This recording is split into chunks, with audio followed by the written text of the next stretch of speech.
car running. It was thumping pretty good. The gauges are working, hitting the throttle a little bit. And now I'm standing in the center of my engine bay, stripped, ready for paint. So watch the rest of the video with a grain of salt. The reason why I'm putting this part in the first video is that I've been recording videos since about August of this year, and we're now in December, and I just haven't had time to edit video, and I actually forgot to do a walk around of the whole car. So when I bought the car, you're going to see I was trying to rush in to fix some hacking, get the car ready to enjoy for the season. So I actually forgot to do a walk around of the whole car after I bought it with the different wheels and the setup, all that stuff. So you're going to see me fixing the engine bay. I do actually have a walk around of the car after I got some different wheels on it, fixed some things. And that's after I brought it in right here where it's sitting. And you're going to see that video here. So I don't think I've actually shown the entire car before. So this is a 1993 Mazda RX7 FD chassis. This thing is super clean. It's a hard top, which is pretty rare. One of 4,000 or so. Totally unmolested body. I mean, the fenders haven't even been rolled up here, which is, again, pretty rare to find. So Nick, why did you spend all this time and money playing with a 26-year-old Mazda? Well, I'll tell you why, because it's got the rotary engine, first of all. Second, they're actually kind of worth messing with. So this particular car is a base model, which normally when you hear base model, you're like, oh man, it's got nothing. But really, these are kind of more desirable than the touring models because it's got the hardtop. So I got some production numbers printed out here. Alright, so my car is a 93, so let me kind of take you through the different types of cars you could have bought back then. So an R1 is basically the racy version, or if you're a Viper guy, you'd know it as the ACR. So that was a hardtop car. They had a little bit different seats. They had 2 oil coolers on the front end. Now, 1 oil cooler was definitely not enough. 2 truly wasn't enough for these cars either, because they just have a lot of heating issues, and those were just too small for the job anyways. But, so that's what the R1 had. It had suede seats, the hardtop, 2 oil coolers. Base models, hardtop, 1 oil cooler, cloth seats. Touring model was a sunroof, had a weird Bose radio system, took up the whole trunk area, the 1 oil cooler, and these had leather seats. So in their 3-year limited run in the US, they made 13,879 cars. Of those cars, 8,620 were sunroof cars, which means about 62%. So essentially 2/3 of cars had the sunroof and only 1/3 had the hardtop. Well, anyone that likes racing knows that the hardtops are just way better. They look a lot better on this car because you have the uninterrupted, the gurney bubbles there. So that is, so this car is a red one. Now they made 2 different reds. They made the vintage red and the blaze red. I believe this is painted blaze red. Well, don't quote me on that. And then I've got the black interior, which is sweet, because they had some cars with tan interiors and they just don't do it for me. And this has got the cloth seats, which I love because these cars are notoriously hot anyways. On the interior, there's actually an overheat exhaust system because they're so hot. They'd actually warn people before they burn themselves on that tranny tunnel or melt down wires or something else crazy. So we've got that going for us. I really like this. This car's got a clean interior.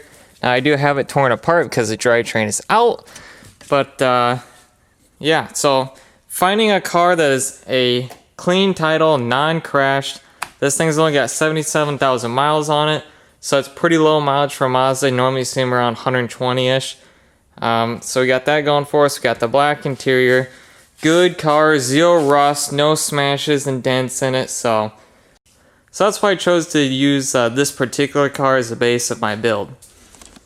Alrighty, so with every good deal comes a little bit of TLC. So one reason why the guy sold this car so cheap is because he never really got to enjoy it, because it wasn't really set up well enough to go into a dyno and get tuned. So I mean, really it looks like maybe a week or 2 worth of work and just de-rigging it, rerouting things. It looks like someone liked to take the shortest route possible for all their lines and fittings. Like, why wouldn't you route this around the radiator and like this, the catch can? I see it's got a little split in it there. You know, I mean, just all this little stuff that would really take no time at all. I mean, why would someone spend 200 bucks on this oil catch can and then not make a mount for it somewhere? I don't understand it. So luckily the car really hasn't been driven. Maybe down the road a couple times, but that's about it. So first thing we're gonna do to fix the setup is we need to change this, because right now the intercooler piping is incorrect. I'm assuming it's probably more of a universal intercooler, and it's got these side inlet and outlets. The problem is that the RX7 is super narrow chassis, so it's getting pinched right down here in the corner. So what I'm thinking is, right now it's all just zip tied. Cut all that out, remove the piping off of it, and then this intercooler should really be sitting kind of down here so we can get some airflow. So we're gonna do that, and we're probably gonna cut the side inlets off and then have some TIG welded on up here, so that way the pipes can kind of come up nice and easy rather than getting pinched right there. So once we get the intercooler down, then we can move the radiator forward, and that's going to help with all these clearance issues. And right here, the turbo inlet doesn't even have room for a nice filter, because the piping for the radiator is just right down there. I mean, that's just not very good. So just fixing the little things. So it won't take too much to really clean this thing up and make it reliable. I like to go over things myself to make sure it hasn't been rigged up, so that way I don't get any surprises going down the road. Alrighty, first order of business is to fix the oil catch can. Something super simple and easy, and really clean up this engine bay.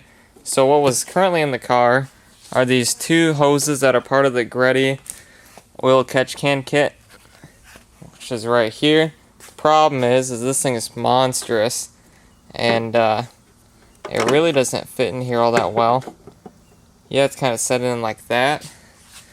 The problem is when you close the hood, the hoses are pointing upwards, so it might rub on the hood a little bit, and it's just a little much, and the sight glass is kind of on the wrong side. So instead of using that, what came with the car is this style catch can. It's got a sight tube, it's like a remote reservoir, and it's got the two fittings, same size for those hoses. So what I'm thinking is we're going to use one of the bolts off this module and hold it up somewhere down in here, really nice and sleek looking. So right where I see some pretty thin steel, at least a lot thinner than what I'm used to working with.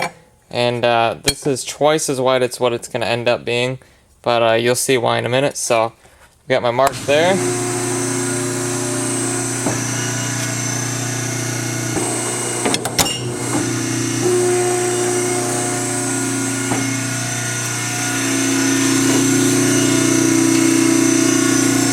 There she is.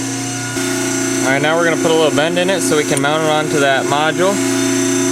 So we're going to use this to keep it straight.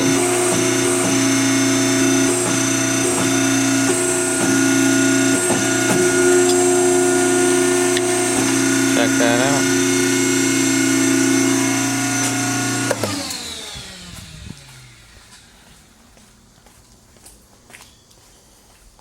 Alrighty.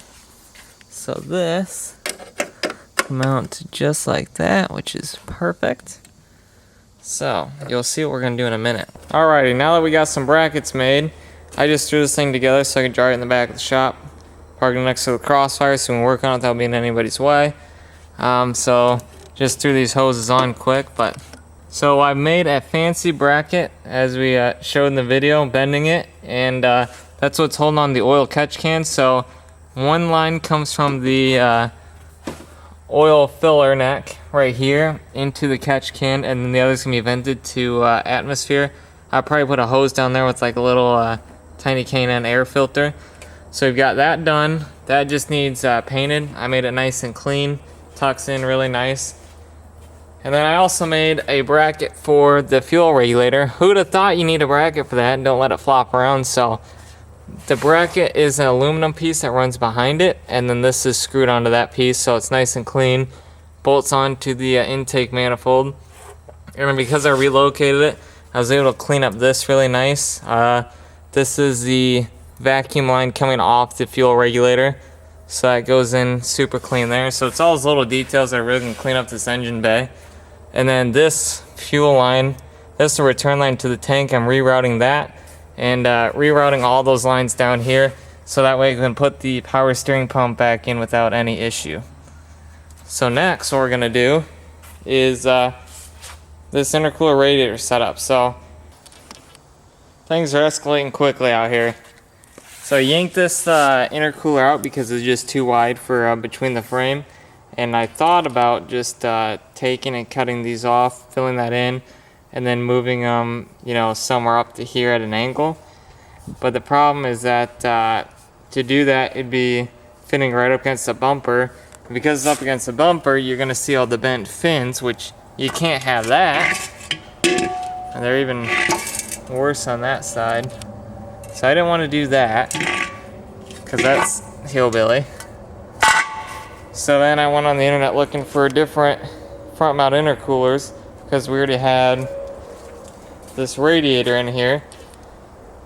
But the problem is that the front mount intercooler kit's about 400 bucks, and it's neat looking, but the problem is that performance gains wise, it blocks the radiator, and on a rotary these things run super hot anyways because they never have a cool down cycle like a piston, you know, up and down. You got a cool down where this is always spinning. So what I'm gonna do is if I'm gonna spend 400 bucks, I'm gonna go ahead and spend 800 bucks. I'm gonna get the V-mount intercooler radiator kit, and that should be a one-stop done for this car forever. Why spend 400 bucks where if you have to change it in the future, you lost all that money? So what we're gonna do is take out this radiator setup. Problem is this has got the flow on the top here and the bottom there, which won't work for a V-mount, so we're going to rip that out. The new radiator is going to sit down here at an angle while the intercooler sits up here. So the intercooler piping is going to be super short. So the intercooler will sit right here. We'll have one to the turbo here, one to the intake there, quicker throttle response, no reduction in boost. Then you notice the turbo is taken off. Things are really escalating out here. You know how projects go. You start tearing into it and you find more things wrong. So I pulled up that little air cleaner on it, and I saw on the inside that the turbine wheel had a little bit of play in it, which they do normally if you have a journal bearing turbo, but it had way more play than what it's supposed to. And I noticed on the inside of the housing there's little scratches where the compressor actually touched the housing, and there's a little bit of speckles of aluminum. So I figure while the car was still running and it wasn't blowing chunks into the engine, rip that off. We're going to get it rebuilt. It's just a GT 3574, which is like a Garrett GT 35 with the larger compressor wheel for an RX7. I didn't go a different turbo because that thing's about perfect for what the rest of the car is right now. Fuel system can support 500 horsepower easily. So in that 400 to 450 range, it's not at 100% duty cycle. It'll be plenty for what the car is. Once you get into a bigger turbo like a Borg Warner, like S366, to get it into its efficiency range, you're talking 600 horse. Then you gotta change your fuel system. You gotta add meth or water injection or tune the car in E85. You really need, it's at the line now where we're comfortable in that 400 to 450 horsepower range. To go that extra 50 to 100 horsepower, you gotta redo everything. So we're going to keep her right where she's at. It'll be a fun street car, not overboard. So getting that rebuilt, the guys came and picked that up yesterday. So now we're going to rip this thing out and get prepared for the V-mount kit.